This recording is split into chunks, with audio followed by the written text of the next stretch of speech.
আসসালামু আলাইকুম। কেমন আছেন আপনারা? কাছে দূরে দেশ ও দেশের বাইরে যে যেখান থেকে আমার ভিডিওটি দেখছেন, আশা করছি সবাই সুস্থ ও ভালো আছেন। আলহামদুলিল্লাহ, আমিও আমার পরিবার পরিজন নিয়ে ভালো আছি। ভিডিওর শুরুতে আপনাদের সবাইকে একটাই রিকোয়েস্ট, আমার ভিডিওটি যদি আপনারা দেখে থাকেন তাহলে একটি লাইক দিয়ে কন্টিনিউ করে যাবেন প্লিজ। আপনাদের একটি লাইক আমাকে সামনের দিকে এগিয়ে নিয়ে যেতে সাহায্য করবে। ভিডিওটি শুরু করছি সকাল থেকে। এই তো রান্নাঘরে এসে দেখি, গত ভিডিওতে আপনারা হয়তোবা দেখেছেন বয়মগুলো ধুয়ে দিয়েছিলাম। ওই বয়মগুলোতে আমি চা পাতা, চিনি, দুধ রিফিল করে নিলাম। আসলে সকালবেলা এই কাজগুলো করতে একদম ভালো লাগে না। ওই কাজটা আমি রাতেই করে নিতাম। রাতে ওই বয়মগুলো শুকাই নাই, সেজন্য ভিজা অবস্থায় ওখানে আর রিফিল করে নিই নাই। সকালে একটু গরম গরম চা খেলে তাহলে মন মেজাজ ফুরফুরে হয়ে যায়, আমার কাজ করার গতিও বেড়ে যায়। এই তো বাচ্চারা ঘরে আছে, ছুটি কাটাচ্ছে। ওদের জন্য পুরি এবং ডাল রান্না করেছিলাম, ওইটাই দিয়ে দিয়েছি আমার ছেলেকে। আজকে একটু তাড়াহুড়া করে কাজ করতেছি।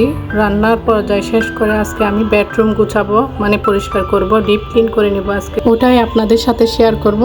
আমার সাদামাটা সিম্পল একটা বেডরুম, ওইটাই আপনাদেরকে দেখাবো আজকে। এই তো গরুর মাংস আর করলা ভাজি। গরুর মাংস একদম শর্টকাট লাগে, পেঁয়াজ রসুন আদা যদি ব্লেন্ডার করা থাকে।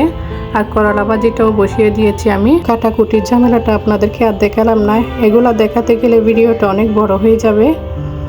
এই তো রান্নাঘরটা পরিষ্কার করে নিয়ে আমি এদিকে চুলোটা একটু মেজে ঘষে ভালোভাবে পরিষ্কার করে নিয়েছি। আর চুলার পাশে যে কুন্তি রাখার ঝুড়ি, ট্রে, এগুলা ধুয়ে ভালোভাবে পরিষ্কার করে নিয়েছি। আসলে একটা পরিষ্কার করতে গেলে আরেকটা চোখে পড়ে। কয়েকদিন বেশ ভালোই অসুস্থ ছিলাম, শরীরটা একদম ব্যথা ব্যথা হয়ে গিয়েছিল, কোনো কাজ ঠিক মতো করতে পারিনি। আজকে একটু ভালো লাগতেছে, তাই কোমর বেঁধে নেমে পড়েছি কাজে। আসলে বেশি গরম পড়লেও না কাজ করতে ইচ্ছা করে না।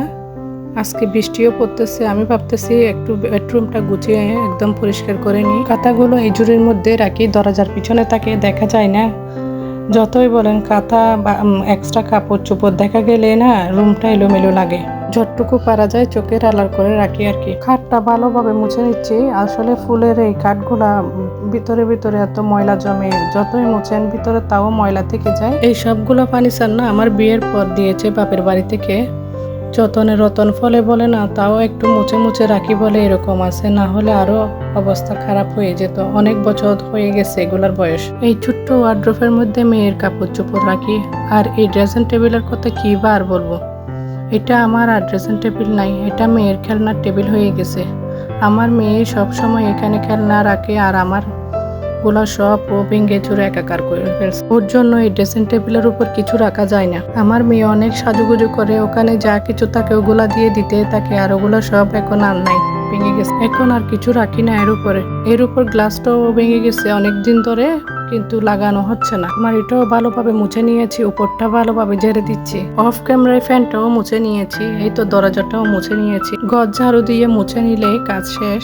এখন চাদরটা বিছিয়ে দিব, তারপর আপনাদের সাথে বেডরুমটা শেয়ার করব। সারাদিনের ক্লান্তি শেষে এই বিছানায় হচ্ছে আমাদের শান্তির জায়গা, আরামের জায়গা। যত্ন করে রাখলে সব কিছুই সুন্দর থাকে। ঘর বাড়ি পরিষ্কার পরিচ্ছন্ন থাকলে আপনার মনের ভিতর পজিটিভিটি চিন্তা ভাবনা আসবে, আর যদি অপরিষ্কার থাকে নেগেটিভিটি চিন্তাধারা আসে। এই যে দেখেন আপনারা, আমার রাজকন্যা এসে হাজির বিছানার উপর। বিছানার দিনে 5-6 বার এভাবে গুছিয়ে রাখি। এলোমেলো দেখলে আমার মাথা নষ্ট হয়ে যায়, মাথা গরম হয়ে যায়, তখন বাচ্চাদের সাথে রাগারাগি করি। এই তো আমার বেডরুম, পুরা বেডরুমটা আপনাদের সাথে শেয়ার করলাম। কেমন হয়েছে জানাবেন। সবশেষে একটাই রিকোয়েস্ট, ভিডিওটি ভালো লেগে থাকলে সাবস্ক্রাইব করে দিয়ে আমার পাশে থেকে যাবেন প্লিজ। ভিডিওটি এ পর্যন্ত। ভিডিওর কোনো অংশ যদি ভুল ত্রুটি হয়ে থাকে ক্ষমা সুন্দর দৃষ্টিতে দেখবেন। আল্লাহ হাফেজ।